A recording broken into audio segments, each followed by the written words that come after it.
ओम वंदे गौ मातरम। मित्रों, ब्रह्मलीन संत श्री डोंगरे जी महाराज द्वारा रचित ग्रंथ श्रीमद् भागवत रहस्य का हम पठन कर रहे हैं।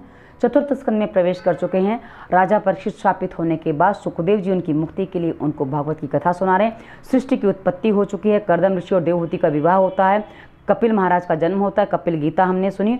उसके बाद हमने ये प्रजापति दक्ष और प्रसूति की कहानी भी पढ़ी। उनके जामाता महादेव और सती किस प्रकार जो कहानी हुई कि भाई ये प्रजापति दक्ष का यज्ञ विध्वंस होता है। उसके बाद 5 प्रधान देव कौन से हैं उसके बारे में हमने जाना। अधर्म क्या, वो सब हम पढ़ चुके हैं पिछले अंक में। आज हम आगे की कथा आरंभ करते हैं। तो पहले मंगलाचरण करते हैं।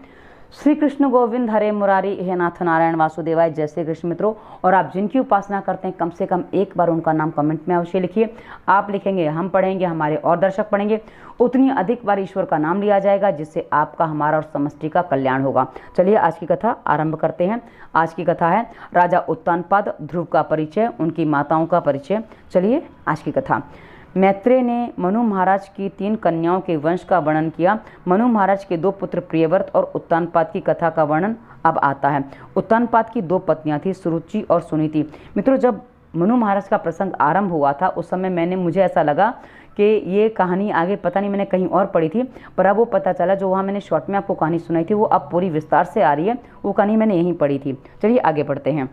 सुरुचि के पुत्र का नाम था उत्तम और सुनीति के पुत्र का नाम था ध्रुव। ये पूरे परिवार का इनका परिचय हो गया। अब आगे बढ़ते हैं। जीव मात्र उत्तानपाद है। माता के गर्भ में रहने वाला सभी जीव उत्तानपाद है। जन्म के समय पहले सिर और फिर बाद में पैर बाहर आते हैं। जिनके पैर पहले ऊपर हों और फिर नीचे आए वही उत्तानपाद है। मतलब पैर ऊपर थे इसलिए उत्तान यानी कि ऊपर, पाद यानी कि पैर, उत्तानपाद। जिसका पांव ऊपर और सिर नीचे है वही उत्तानपाद है। जन्म के समय सभी ऐसी ही स्थिति में होते हैं। जीव मात्र की 2 पत्नियां होती हैं, सुरुचि और सुनीति। मनुष्य मात्र को सुरुचि ही प्रिय लगती है। इंद्रियां जो भी मांगे उसे विषयों का उपभोग करने की इच्छा ही सुरुचि है। सुरुचि का अर्थ है वासना। आजकल तो सभी को रुचि ही प्यारी लगती है। मन को, इंद्रियों को जो अच्छा लगता है वही मनुष्य करने में लग जाता है। वह न तो शास्त्र से पूछता है, न धर्म से पूछता है, न ही संत जनों से। रुचि का अर्थ है मन चाहा, यानी कि मन में जो आया वही इच्छा अपनी पूरी करना।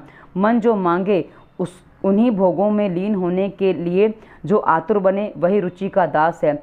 जिसे रुचि से प्यार होगा उसे नीति कैसे प्रिय लग सकती है। नीति भले ही विरोध करे फिर भी इंद्रियों तो स्वभावतः विषयों की ओर ही दौड़ती हैं। जीव जो भी मांगे वह सब उसे मत दे दो। कई लोग सुपारी खाए बिना नहीं रह सकते, गुटखा पान खाए बिना नहीं रह सकते। सुपारी वैसे तो ठीक है, पान भी वैसे ठीक है, किंतु प्रमाण में से अधिक होने पर वह वस्तु मनुष्य का संयम खो देता है। मनुष्य मात्र जो सुनीति अर्थात नीति से प्रेम नहीं है वह प्यारी रानी नहीं है। मतलब यहाँ ये कहा गया कि सुनीति प्यारी। अब छोटी छोटी बातों में नशा हो जाता है। अब मैं आपको बता दूं, जब मैंने आपको पहले कहा था मैंने बर्फ़ छोड़ दी है, आज 14 फरवरी है, यानी कि 4 दिन में मैंने इतनी कथा पढ़ी है। मैंने बर्फ़ का सेवन नहीं किया, 5 दिन हो गए हैं और मेरा निश्चय है उस निश्चय को मैं पूरा करूँगी। और ये कथा जब पूर्ण होगी उस दिन भी आपको बताऊंगी कि मैंने बर्फ़ नहीं खाई है। उस दिन भी मैं यही बताऊंगी आपको, और मैं बर्फ़ छोड़ चुकी हूँ। मतलब पर्पसली मुझे बर्फ़ नहीं खानी है। हाँ, कभी कुछ हो गया, कुछ ऐसी स्थिति है तो खाने में आपत्ति नहीं, पर नशे के रूप में नहीं खानी, क्योंकि मुझे नशा हो गया था बर्फ़ खाने का। चलिए आगे बढ़ते हैं। मनुष्य को सुनीति से नहीं सुरुचि से प्रेम है। जीव मात्र के लिए यही सच्ची बात है। उसे सदाचार युक्त संयम भरा जीवन नहीं भाता। जीव वासना के अधीन होकर विलासी जीवन जीना चाहता है। जीव मात्र नीति के अधीन नहीं रहना चाहता। वह विचार करता है कि सुरुचि के अधीन होने से उसे उत्तम फल मिलेगा, क्योंकि उसके मन का करती है ना। और जब हमारा मन चाहा होता है तो हमें आनंद आता है, हमें वही आनंद भाता है। सुरुचि का फल उत्तम है। इसी से सुरुचि के पुत्र का नाम भी उत्तम है। उद अर्थात ईश्वर और तम यानी कि अंधकार। ईश्वर के प्रति अंधकार, मतलब उद और तम से बनता है उत्तम। तो ईश्वर के प्रति अंधकार या अज्ञान वही उत्तम है। ईश्वर के रूप का अज्ञान ही उत्तम का स्वरूप है। अब यहाँ जो व्यवहार बताया गया उस अनुसार ये बताया गया, पर कहा ना एक शब्द के अनेकों अर्थ होते हैं। वैसे उत्तम का मतलब अच्छा भी होता है, पर यहाँ उत्तम का अर्थ क्या है वो यहाँ इन्होंने अपने रूप में स्पष्ट किया। क्योंकि एक कहा ना, जग जल ना होता तो जग जाता जल। यहाँ दो जल है पर दोनों जलों के भाव अलग हैं और उनके अर्थ अलग हैं। इंद्रियों के दास होने पर ईश्वर स्वरूप का ज्ञान नहीं हो पाएगा। जो सुरुचि में फंसा है और विलासी जीवन जीता है उसे ईश्वर के स्वरूप का ज्ञान नहीं हो सकता है। वह ईश्वर को पहचान नहीं सकता। ईश्वर का ज्ञान विलासी को नहीं हो सकता, विरक्त को ही हो सकता है। गीता जी से पूछो कि कैसे व्यक्ति को ईश्वर का ज्ञान होता है, जिसमें सात्विक गुण की वृद्धि होती है, उसी को ज्ञान प्राप्त होता है। सात्विक गुण की वृद्धि संयमपूर्ण सदाचारी जीवन जीने से होती है। केवल शब्द ज्ञान पर्याप्त नहीं है। हमने चतुर्थ स्कंद के आरंभ में पढ़ा था क्रियात्मक ज्ञान क्या होता है, वो यहाँ बताया गया। उत्तम विषय क्षणिक सुख देता है और वह उत्तम सुख क्षणिक विषय आनंद देता है। इंद्रियों और विषयों के संयोग से जो क्षणिक सुख मिलता है वह सुख नहीं है। सुख का केवल आभास मात्र होता है। खुजली को खुजलाने में सुख नहीं है, सुख का आभास होता है। जब किसी को खुजली हो, वो खुजला है, उस समय उसको मना करो क्या करूं, और वो ऐसे खुजलाता है, उसको बहुत आनंद आता है। लेकिन उसके बाद जो घाव बन जाते हैं और वही हाथ कहीं और लगाने से जो और जगह खुजली फैल जाती है वो बहुत भयंकर होती है। मनुष्य की प्रत्येक इंद्रिय ईश्वर का विषय भोग की मनुष्य की प्रत्येक इंद्रिय को विषय भोग की आकांक्षा होती है।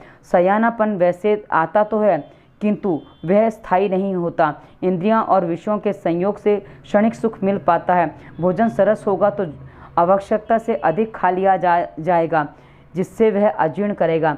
अब कई बार हमें जो चीज़ अच्छी लगती है, स्वाद अच्छा लगा, लोग ज़्यादा खा लेते हैं। अधिक खाने के कारण क्या होता है, फिर पचता नहीं है, पेट में भारीपन आता है, गैस होती है और पेट फिर दूसरे दिन भी भारी रहता है और वो जीर्ण यानी कि जीर्ण नहीं होता, यानी कि वो पचता नहीं है।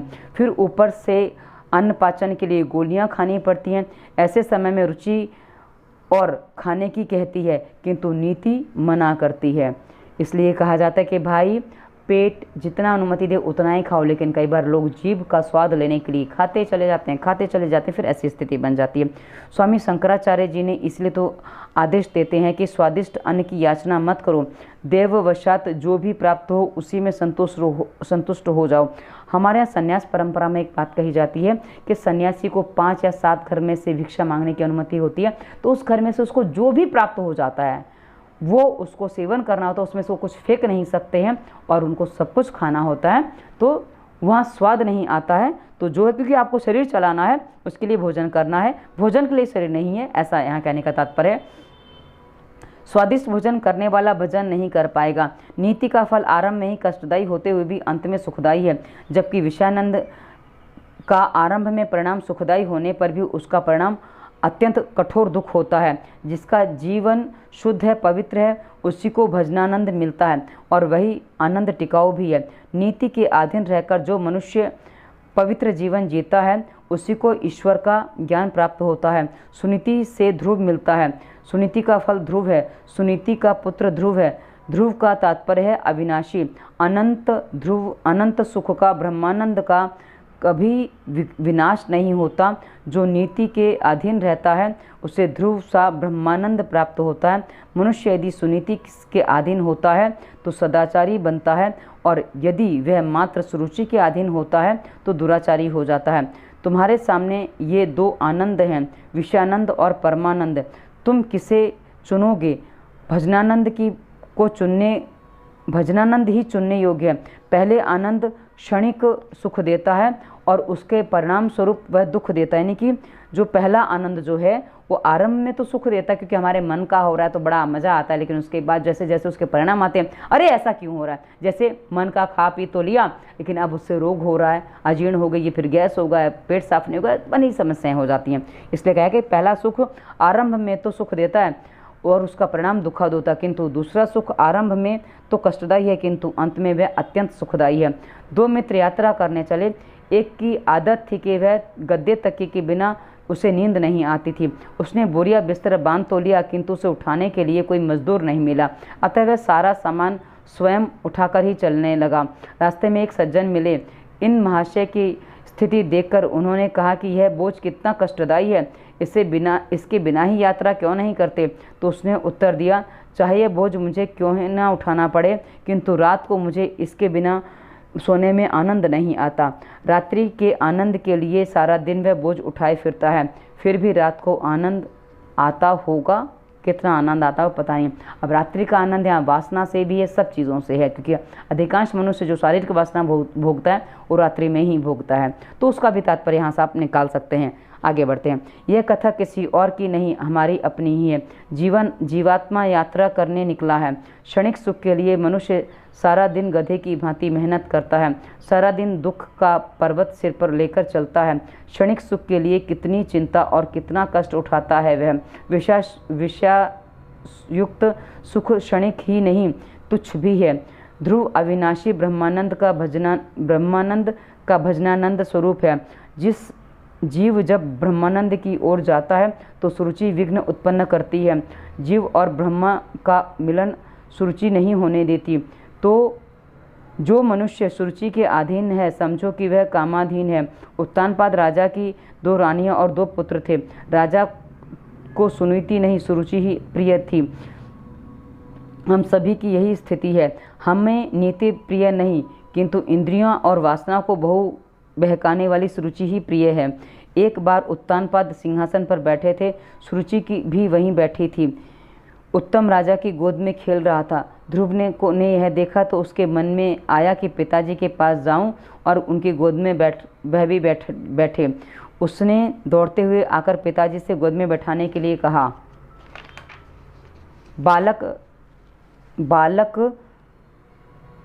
बालकृष्ण का स्वरूप हैं, उनका कभी अपमान मत करो। बड़े बड़े महात्मा भी बच्चों से खेलते हैं। रामदास स्वामी जब बच्चों से खेल रहे थे तो शिष्यों ने पूछा कि यह आप क्या कर रहे हो। आप तो स्वामी जी ने कहा, वये पोरते थोर होन गेले, वये थोरते चोर होन गेले। इन बालकों के साथ खेलने में मुझे आनंद मिलता है। बच्चे मन में जो होता है वैसा ही बोलते हैं और जैसा बोलते हैं वैसा ही करते भी हैं।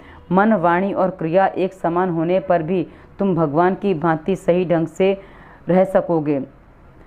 वैसे भक्ति ही तुम्हें आनंदित करेगी। बालक निर्दोष होता है, उसे कपट मत सिखाना। उन पर बचपन के अच्छे संस्कार डालो। अब बच्चे निष्कपट होते हैं, लेकिन हम बच्चों को बोलते हैं पड़ोसी कुछ लेने आए हैं, कह दो नहीं है। पड़ोसी पापा से मिलना है, पापा ने कहा बेटा बोल दो पापा बाहर गए हुए हैं। तो ये हम बच्चों को बचपन में ही कपट और झूठ बोलना सिखा देते। फिर बाद में बोलते हैं कि बच्चा ऐसा सीखा कैसे, झूठ बोलना इसको आया कैसे। आपने अपने स्वार्थ के लिए बोला, वो अपने स्वार्थ के लिए बोलने लग गया। तो उनमें उचित संस्कार डालो। उत्तानपाद ने आनंद से ध्रुव को अपनी गोद में लेना चाहा, किंतु सुरुचि को यह बात ना भाई, क्योंकि सुरुचि तो है ही सुरुचि। जीव के पास जब भी भजनानंद आता है, सुरुचि बाधा उत्पन्न करती है। पूजा करते समय मन रसोई की ओर गया, मन या पूजा भजन करते हुए मन विषयों की ओर गया तो समझ लेना कि सुरुचि आ गई है। ध्रुव को राजा गोद में बिठाई यह सुरुचि को बिल्कुल नहीं भाया था। उसने सोचा कि राजा यानी कि जीवात्मा को ध्रुव भजनानंद मिलेगा तो वासनाधीश नहीं होंगे और मेरा कुछ भी काम नहीं बन सकेगा। सुरुचि ने राजा को ध्रुव को गोद में लेने से रोका। राजा रानी के अधीन था, वह कामांध था। उसने विचार किया कि ध्रुव को गोद में कैसे बिठाऊंगा तो सुरुचि नाराज हो जाएगी, यानी कि सुरुचि को रुष्ट हो जाएगी और वो सुरुचि को रुष्ट नहीं कर सकता। चाहे कुछ भी हो, मेरी रानी रुष्ट नहीं होनी चाहिए। आवश्यकता से अधिक स्त्री के अधीन रहना पाप है, और वहीं आवश्यकता से अधिक यानी पुरुष की भी गलत अनुचित बातों को मान लेना भी पाप है। शास्त्र तो यहाँ तक कहते हैं कि ऐसी स्त्री के अधीन पुरुष को देखना भी पाप है। वह था तो राजा, किंतु रानी का तो दास ही था ना। अक्सर सभी की ऐसी स्थिति होती है। साहब बाहर तो अकड़ कर फिरते हैं और घर में पत्नी के आगे भीगी बिल्ली बन जाते हैं। तो आज हमने पढ़ा कि किस प्रकार ध्रुव का पूरा परिवार है, राजा उत्तानपाद का परिवार है। आगे की कथा हम आगे देखेंगे कि ध्रुव को किस प्रकार माँ दुत्कारती है वगैरह, वो हम अगले अंक में पढ़ेंगे। आज की कथा यहीं विराम देते हैं। श्री कृष्ण गोविंद हरे मुरारी हे नाथ नारायण वासुदेवाय। जय श्री कृष्ण। धन्यवाद। वंदे मातरम।